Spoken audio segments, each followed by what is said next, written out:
तो मूवी की शुरुआत होती है मॉडर्न गॉथम सिटी से, जहां बैटमैन रात को पूरे सिटी पर नजर रख रहा होता है। इसी बीच एक रोबोटिक वुल्फ किसी लैब में घुसकर एक खास तरीके के डिवाइस को चुराने की कोशिश करता है, लेकिन तभी वहां बैटमैन आकर उसे रोक लेता है, जिसके बाद वो वुल्फ वहां से भागने लगता है। बैटमैन भी काफी दूर तक उसका पीछा करता है, लेकिन वो समहाउ बैटमैन से पीछा छुड़ाकर भाग निकलता है। फिर आगे हम देखते हैं कि चीता एक ज्वेलरी स्टोर में रॉबरी करने आई हुई थी, जिसको रोकने वहां नाइटविंग आ पहुंचता है। अब इन दोनों में कुछ टाइम तक फाइट चलती है। फिर वहां किलर क्रॉक भी आ जाता है, जिसके बाद वो दोनों नाइटविंग को खूब पीटते हैं। फिर कुछ टाइम के बाद नाइटविंग की मदद के लिए वहां फ्लैश भी आ पहुंचता है, लेकिन हम देखते हैं कि किलर क्रॉक और चीता किसी तरह उन दोनों को चकमा देकर वहां से भाग निकलते हैं। फिर अगले सीन में मैन बैट और सिल्वर बैक नाम का एक गोरिल्ला भी गॉथम बैंक से रॉबरी करके भाग रहे होते हैं, जिनको रोकने वहां ग्रीन एरो और बैटमैन भी आ पहुंचते हैं। अब इन चारों में एक लंबी फाइट चलती है, जिसमें बैटमैन और ग्रीन एरो उन दोनों पर भारी पड़ने लगते हैं। इसलिए सिल्वर बैक मदद के लिए अपने 2 रोबोटिक एनिमल्स को बुला लेता है, जो कि बैटमैन और ग्रीन एरो पर अटैक करने लग जाते हैं। और इसी का फायदा उठाकर सिल्वर बैक और मैन बैट वहां से भाग निकलते हैं। फिर बैटमैन और ग्रीन एरो उन रोबोट्स को डिफीट करने के बाद पेंगुइन की एक पार्टी अटेंड करने जाते हैं, जहां हम देखते हैं कि पेंगुइन अपने कुछ रोबोट्स को सबके सामने इंट्रोड्यूस कराता है, और ये उसी तरह के ही सेम रोबोट्स होते हैं, जिससे बैटमैन समझ जाता है कि इन सब के पीछे पक्का पेंगुइन का ही हाथ है। फिर पेंगुइन बताता है कि इन रोबोट्स को मेरा एक खास साइंटिस्ट डॉक्टर लैंगस्ट्रॉम ने डिजाइन किया है, और इनकी मदद से हम पूरी दुनिया में क्राइम्स को रोकना या फिर मुसीबत में फंसे लोगों की जान बचाने का काम करना चाहते हैं। लेकिन बैटमैन को उस पर बिल्कुल भी भरोसा नहीं था, इसलिए वो डॉक्टर लैंगस्ट्रॉम के पैंट में एक ट्रैकिंग डिवाइस चिपका देता है। फिर आगे बैटमैन अपने बैट कंप्यूटर से किसी तरह पता कर लेता है कि अगला क्राइम गॉथम जू में होने वाला है, इसलिए वो अपनी पूरी टीम के साथ जू पहुंच जाता है, जहां वही सेम सुपर विलन्स मौजूद थे।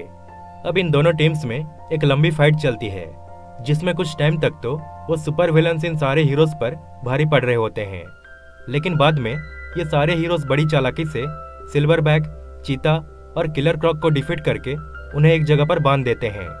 लेकिन फिर कुछ टाइम के बाद वहां मैन बैट आकर उन तीनों को छुड़ाकर अपने साथ ले जाता है। फिर बैटमैन और उसकी टीम के सामने वही रोबोटिक एनिमल्स दोबारा आ जाते हैं और उनके पीछे पड़ जाते हैं, लेकिन वो सब भी जैसे तैसे करके उन रोबोट्स को चकमा देकर उन्हें शट डाउन कर देते हैं और उनको बैटकैब में लाकर उन पर रिसर्च करने लग जाते हैं। अब बैटमैन कहता है कि इन रोबोट्स का मेन मकसद जानने के लिए हमें इनको हैक करना पड़ेगा, लेकिन डॉक्टर लैंगस्ट्रॉम के बिना हम इन्हें हैक नहीं कर सकते। डॉक्टर लैंगस्ट्रॉम वही होता है जिसने इन रोबोट्स को डिजाइन किया था। इसलिए अब बैटमैन और बाकी सब डॉक्टर लैंगस्ट्रॉम के पैंट में लगे उस ट्रैकिंग डिवाइस को ट्रैक करते हुए एक लोकेशन में पहुंचते हैं, जहां पेंगुइन और वो सारे सुपर विलन्स मौजूद थे। एक्चुअली इन सब का लीडर पेंगुइन ही था। फिर बैटमैन की टीम उन सबसे फाइट करने लग जाते हैं। इसी बीच बैटमैन मैन बैट के पैंट में वही ट्रैकिंग डिवाइस को देखता है, जिससे वो समझ जाता है कि डॉक्टर लैंगस्ट्रॉम ही मैन बैट है। अब एक लंबी फाइट के बाद इस बार भी वो सारे विलन्स वहां से बच निकलते हैं, लेकिन बैटमैन समहाउ मैन बैट को पकड़ लेता है।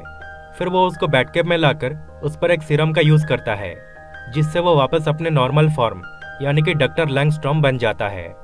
फिर वो सबको रिवील करता है कि मुझे पहले लगा था कि पेंगुइन दुनिया की भलाई करना चाहता है, इसलिए मैंने उसके लिए वो रोबोटिक एनिमल्स बनाए थे, पर बाद में उसने उन रोबोट्स को उसके ही कंट्रोल में कर लिया और मुझ पर भी एक सीरम का यूज करके मुझे मैन बैट में बदल दिया, और तब से वो हम सब का यूज करके हमसे रॉबरी करवा रहा है।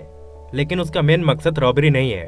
एक्चुअली अब तक जिन जिन जगह पर क्राइम्स या फिर रॉबरी हुई है, वहाँ पेंगुइन हमसे कुछ खास डिवाइसेस को रखवा रहा था, पर उससे वो करना क्या चाहता है ये मुझे नहीं पता। फिर आगे हम पेंगुइन के हेडक्वार्टर को देखते हैं, जहाँ पेंगुइन और बाकी विलन्स मौजूद थे। फिर पेंगुइन उन सारे डिवाइसेस की मदद से अपने हेडक्वार्टर के चारों तरफ एक शील्ड क्रिएट कर लेता है। फिर वो पूरे गॉथम सिटी को अपना प्लान रिवील करता है। एक्चुअली वो स्पेस से एक एस्टेरॉयड को खींचकर यहाँ क्रैश करके पूरे सिटी को तबाह करना चाहता था। फिर बैटमैन रॉबिन और डॉक्टर लैंगस्ट्रॉम को बैटकैब में ही रुकने को कहता है, क्योंकि सीरम का असर खत्म होते ही लैंगस्ट्रॉम दोबारा से मैन बैट में बदल सकता था। जिसके बाद बैटमैन और बाकी सब पेंगुइन को रोकने निकल जाते हैं, लेकिन अब तक पेंगुइन ने उस एस्टेरॉयड को अर्थ में लाने का प्रोसेस भी शुरू कर दिया होता है। जिसके बाद वो अपने सारे रोबोटिक एनिमल्स को बैटमैन और उसकी टीम पर अटैक करने भेज देता है। लेकिन यहाँ हम देखते हैं कि बैटकेप में जो तीनों रोबोट्स थे उनको बैटमैन ने लैंगस्टॉर्म की मदद से हैक कर लिया था, जिससे वो अब बैटमैन की साइड से फाइट करने लग जाते हैं। इसी बीच फ्लैश किसी तरह उन डिवाइसेस में से एक डिवाइस को तबाह करके पूरे शील्ड को हटा देता है। अब जैसे ही शील्ड हटता है तो रॉबिन बैटकेप से उन सारे रोबोटिक एनिमल्स पर एक वायरस अपलोड कर देता है, जिससे वो सब अपने आप ही शट डाउन हो जाते हैं। लेकिन तभी हम देखते हैं कि डॉक्टर लैंगस्टॉर्म के बॉडी में बैटमैन के लगाए उस सीरम का असर खत्म हो जाने की वजह से वो अब दोबारा से मैन बैट में बदल जाता है और रॉबिन को मारने की कोशिश करता है, पर रॉबिन भी समहाउ उसको समझाकर उसे होश में ले आता है। फिर वो दोनों भी बैटमैन और बाकी सबके पास चले जाते हैं। अब ये सब मिलकर पूरे गॉथम सिटी के चारों तरफ एक शील्ड क्रिएट कर देते हैं, जिससे वो एस्टेरॉइड यहाँ आकर क्रैश तो होती है, लेकिन सिटी को एक खरोच तक नहीं आती। फिर बैटमैन के हैक किए गए वो रोबोट्स उन बाकी विलन्स पर हमला करके उन्हें डिफीट कर देते हैं। फिर उन्हें पुलिस पकड़ के ले जाती है, पर इसी बीच पेंगुइन एक एस्केप पॉड से वहां से भागने की कोशिश करता है, लेकिन ग्रीन एरो उसके पॉड पर एक एरो शूट कर देता है, जिससे वो सीधा एंटार्क्टिका में जाकर क्रैश हो जाता है, जहां उसके चारों तरफ पेंगुइन्स होते हैं जो उसको हर तरफ से घेर लेते हैं और वो वहीं पर रोता ही रह जाता है। इसी के साथ ये मूवी यहीं पर एंड हो जाती है।